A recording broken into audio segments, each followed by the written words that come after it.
Have you ever thought about one of your fears? Think about confronting it, and immediately on the inside, you just melt. The voice in your head saying, I can't do this. Let's do whatever we can to stay the heck away from this hard thing. Maybe it's as simple as a cold plunge or a hard workout, or it's something more complex, like taking responsibility at work that could lead to a promotion, quitting a job, having a really hard conversation with a spouse or a close friend.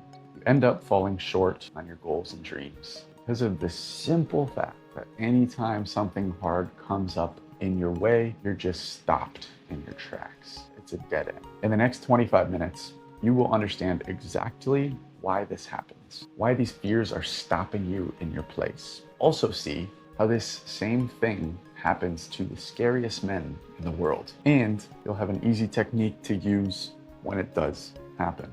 Best of all, we'll be implementing a super simple daily practice under 2 minutes that you can add onto your routine to get in the practice of building the skill of moving through these things, not letting them stop you. Soon, you'll be able to get through scary obstacles, even to the point where the word scary no longer applies. Let's get right into it. Welcome to the Willpower Podcast, the show where we build willpower together. Every week, I bring a concept with a tiny action that you are able to implement alongside me. I do all the things that I preach in a way that we build willpower. And over time, as we repeat these actions and add on to them, we build ourselves into the masters of our own world. Today, we are talking about fear, and specifically fearing the things that are in route to success, things that are in our path, things that are blocking us, the obstacles. Before we go any further, I do want to just say one thing.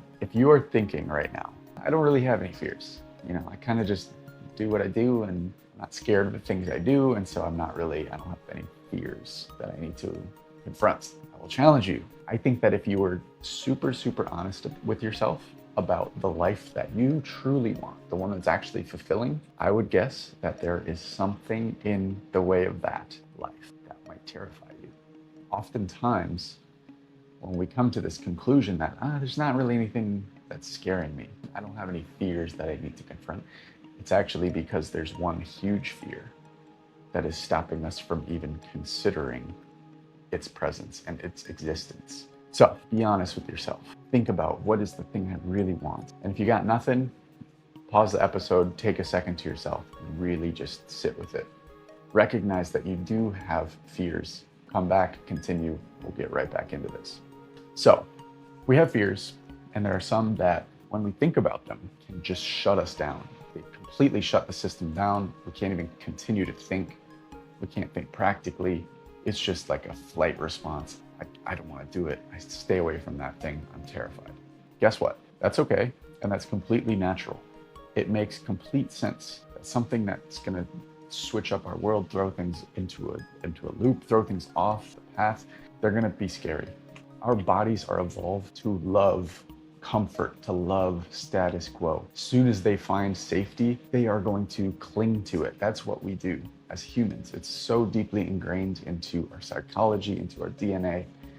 When we find something that works, we just want to stay there as long as it's going to continue to work.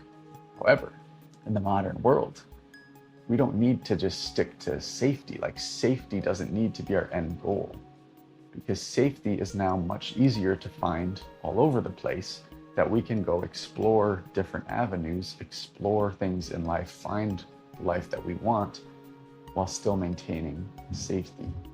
Whereas a few thousand years ago, safety was not a given. Safety was much harder. There were very few avenues for safety, whereas many avenues led to a lack of safety, death, basically. So we have to recognize that our psychology and our DNA has naturally evolved to this point to help us survive, but it's no longer needed in the same way. Now, let's talk about a very scary man, Tom Aspinall. If you're unfamiliar, Tom Aspinall is the current undisputed heavyweight champion of the UFC. In 2023, he was set to fight Sergey Pavlovich for the interim title. So this is before he is the champ, And the champ at the time, John Jones, decides not to fight, not to defend his belt. And so they have this interim title that they put for Tom and for Sergey Pavlovich to fight over. Now, to understand Sergey Pavlovich, especially at the time, he is a Russian fighter who, going into this fight, is on a 6-fight winning streak. Now, it doesn't end there. Not only was he on a 6-fight winning streak, he was on a 6-fight knockout streak. Not only was he on a 6-fight knockout streak, he was on a 6-fight first round knockout streak.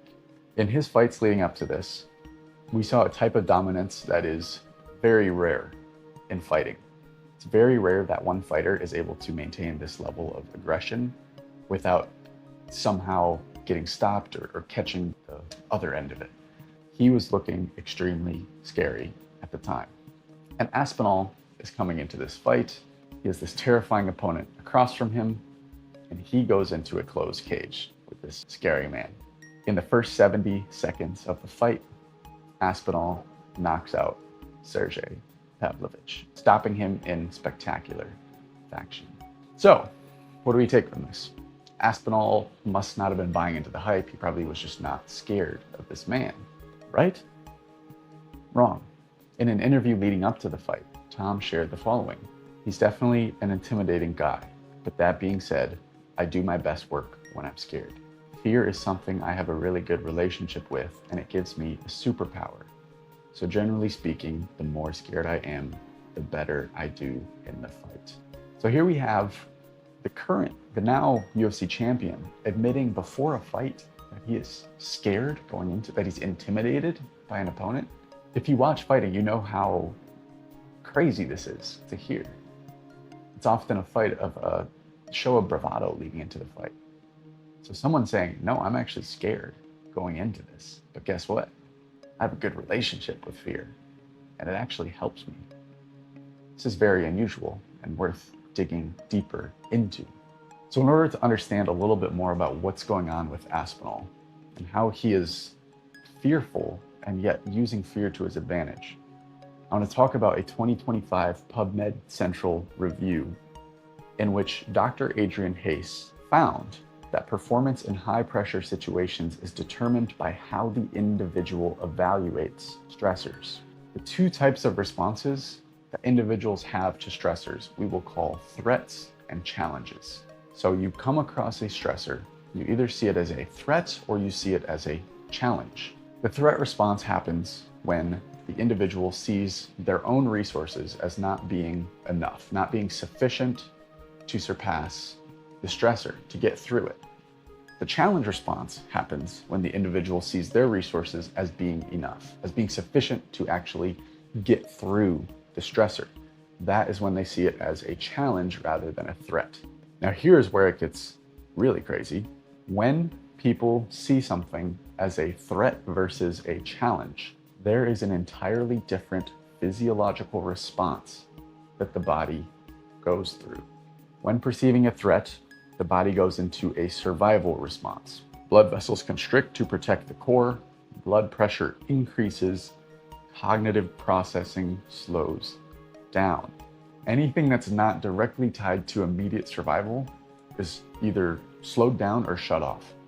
However, if the stressor is perceived as a challenge, the body produces optimized cardiovascular efficiency, more adrenaline, and it increases positive chemical messengers, resulting in enhanced performance in about 74% of the cases in this review.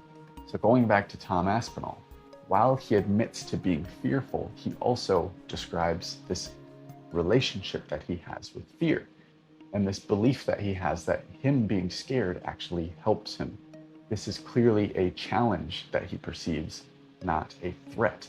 Now, I don't know about you, but when I look at Sergey Pavlovich, someone like this, if I imagine fighting him, I would immediately see it as an enormous threat, right?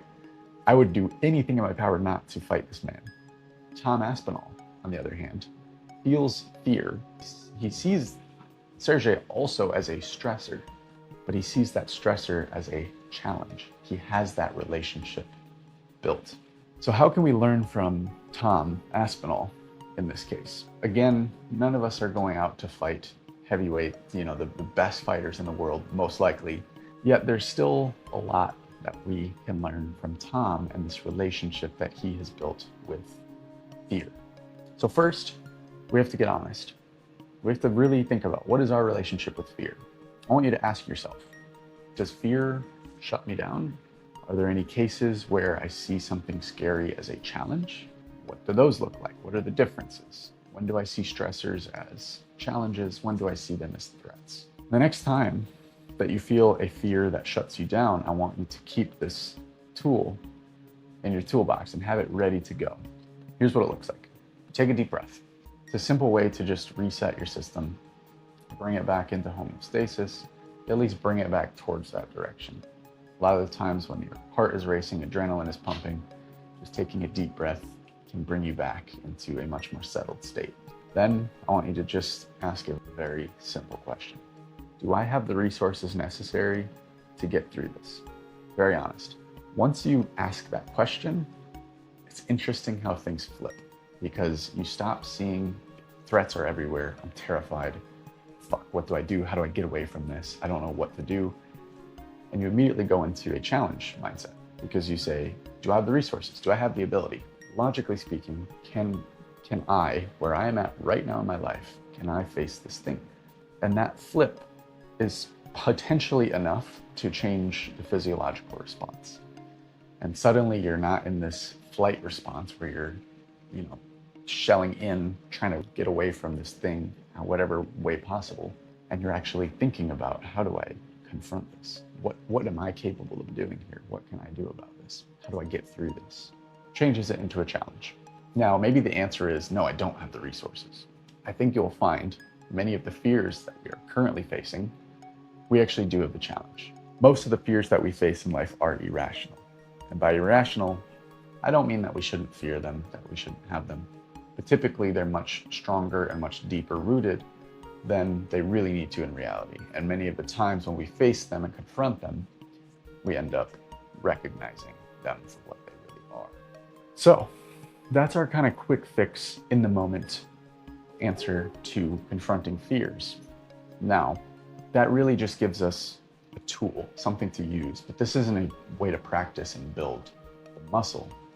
We need something that's going to actually allow us to train and build willpower, right? We don't want something that we can only use in specific scenarios.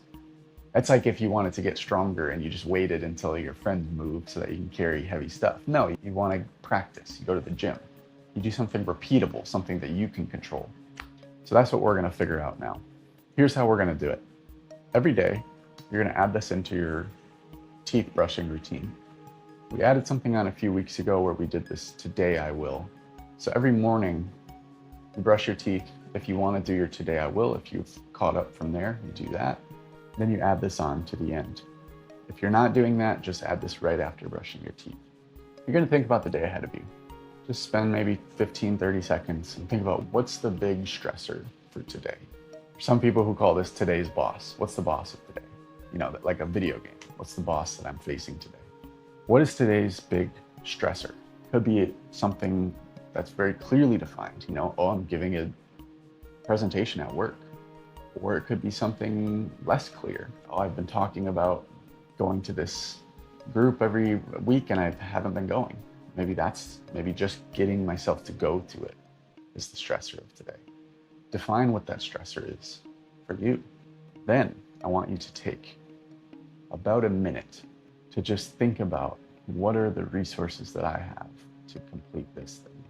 If I'm going to a group, a chess playing group, I've never gone and I'm feeling kind of embarrassed to go and I don't know what's going to happen because I've never gone and I'm not really that good. I'm going to sit with it and just think, what are my resources that I have to go to this? Well, I can remember going to another group like this where I was scared and I did it anyways and it went fine. I know that I can be funny in public sometimes with people. People seem to enjoy when I'm around them. I have those resources. And think about, and then you can think, oh, I'm brave. I've shown bravery in the past. These are all resources that I have to get through this. You completely change the problem. The problem is no longer a scary thing that is overwhelming you. the problem becomes a problem to solve. It becomes a challenge. It's like seeing a big test that you're taking in school and saying, I don't know what the fuck I'm doing. And I'm already thinking about how I'm going to fail the class and not pass and not graduate. Or I studied a ton and I know this shit inside and out. And I see this real challenge in front of me, this scary test, and I go, let's see what it's got. I know what I've got. Put me to the test. That's the difference. So I want you to spend just a minute just imagining yourself doing it, seeing the way that you can do it, evaluating the resources that you already have to do this thing. Be like Tom Aspinall and say, wow, I'm scared. Guess what? I've got the tools. I have a good relationship with this fear. This fear doesn't stop me. It actually helps me. It actually pushes me forward. It tells me that this is something meaningful. And here's how I'm going to do it. Here's how I'm going to defeat this thing in front of me. So that's our action. Now, I want to tie this into the theme of our show. So again, this is the Willpower podcast, and I define willpower very broadly. It's not just about grit and about discipline. Willpower is about the ability to exert the will in the world. It's about making the life that you want. Many of us are stuck in certain places in our life because the way to get out involves confronting something scary. And we have not learned the tools to confront things that are scary. And so our bodies are taking on this physiological response that keeps us from it and makes us run from it. And guess what? If we blame ourselves, that gets us nowhere. Because when we're in a flight response, we're simply not in the place to confront things that are scary. So this idea that like, oh, you just stop being a pussy, it doesn't help us because we're in a flight response. We can't just decide not to be a pussy.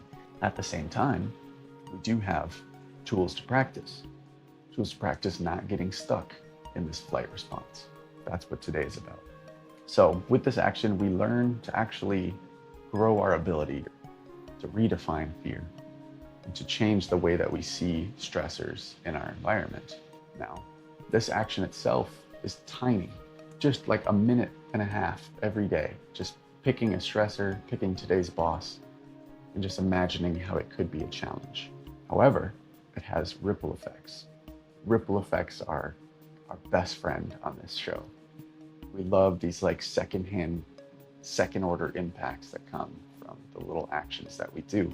For example, you might just sit with this thing for a minute and you go, okay, I did it. I did my thing for today. I can check it off on my habit tracker. And then later in the day, you get the chance to confront it.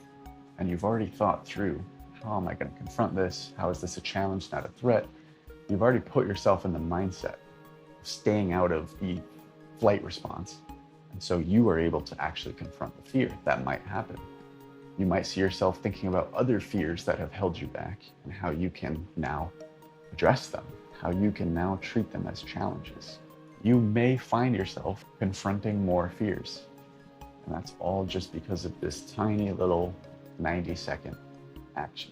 Now's the most important part of this episode. Every week, the absolute most important part, the commitment. I want you to say it with me. I will do this in the next 24 hours. So if it's already morning time for you right now that you're listening, perfect. You're ready to do it. If you haven't brushed your teeth yet, go forward and do it. If it's later in the day, commit to yourself that you're going to do this in the morning. So say it with me, please. I will do this in the next 24 hours. It's super important that you nail it right off the bat. Don't make this a podcast that you listen to that maybe cultivated a spark and then just lost it. Grab that spark and hold it tight. So next 24 hours, again, say it with me. I will do this in the next 24 hours. To remind you of what the action actually is, I want you just to recognize one stressor of today, one boss that you could be potentially facing. And I want you to then spend a minute just transforming that boss into a challenge and seeing it as a challenge, seeing it as something that you can overcome, and really just let your brain go through that process of thinking through how you are going to do it and what it's going to feel like. Now, rules of the show. We have rules to the show. It's very important that we create some guardrails so that we're all on the same page and that we're able to do this in a systematic way. We don't have people falling off halfway through. First one, is that we always aim for 5 out of 7 actions per week. So when we define a new willpower action, the expectation, the target is to hit 5 out of 7 days per week. We always do it in the first 24 hours. So the first action must always come within the first 24 hours, and then repeated from there is 5 out of 7 days per week. If you hit 6, if you hit 7, that is amazing. You're going above and beyond, but the target is always 5. We give ourselves room to be imperfect. None of us are perfect. We are going to mess up, and it's better if we prepare for it. Rule number 2 is that we always have a maximum of 1 habit per 3 days. It's easy to get excited about things like this and just start piling them on, saying, I'm changing everything today. That's great at first. Usually it comes with a burst of energy. We start changing things feel great. And then our body, our mind, our subconscious starts to go, hey, motherfucker, this is weird. Let's go back to status quo, the thing that worked for us. And so when something goes off, when something happens, we often fall back to where we were at the beginning rather than maintaining the things that we've been building. So we build slow here. We build one new action every 3 days maximum. Optimal pace is around every week. That's why I release these every week. It gives you that full week to get used to this new action, and then next week you can add on the next. Third rule, let's do each one for a month, at least a month. So when I define these willpower actions, you might end up saying, hey, this one, it's not for me. Or you might try it for a few days, it's not for me. I highly recommend you give it a full month. So 4 weeks at least, where you're doing it 5 times a week. Then you can decide, okay, is this really working for me? Or was it just out of the status quo at first? And that's what pushed me off. A lot of the times we think something, we don't like it, but it turns out it's really beneficial once we just get over that initial hump. Or it could go the other way, where you say, yeah, this one's awesome. I'm gonna do this forever. And then a month goes by and you go, no, this isn't really working for me. So I wanna give you all the agency in the world to decide what works for you, but I highly recommend that you give them each at least a month. Final rule, track everything you're doing. Use a habit tracker. You can use one of mine. I have the Grooves, which is a much more analytical. It helps you determine your impacts and your overall wellness. And then Habit Empire, which is a fun game where you get to build a village where you get resources from the habits that you do. So track your habits. You can also use any other habit tracker on the App Store, any web tool. You can also just use a piece of paper. Super simple. That brings us to a close. As always, thank you very much for listening. If this stuck out to you, the best ways to support are by sharing it with someone who could use it. Following, liking, subscribe, comment, all of those things really help. I always read comments. I try to respond to everything. Most importantly, above all else, if you enjoy this, if you want to, harness this spark, do the action. Again, I have been through this countless times where I am listening to podcasts, I'm getting inspired, I'm excited, just listening, and then I just go continue living my life as I was, and then I go listen to another podcast tomorrow. Don't let it be that way. You really found a spark listening to this. Otherwise you wouldn't have kept listening. So grab that spark, do something with it by actually committing to this action. And if you do that and you do nothing else, you never listen again, you never follow, never subscribe, never share with a friend, I would be successful. I would consider that a success because that is the absolute most important part. That's why I do this. Your dream life is out there. I'm 100% sure that it's there for you. It's there for you to go get. And I just want to say, I believe in you. Doing things like this are what are going to get you there. Next week, we will be back, so make sure to keep an eye out. I think you can hit some bell notification, probably in YouTube and Spotify, wherever you listen, just to keep up to date on when I release. It's going to be every Wednesday at 7 or 8 a.m.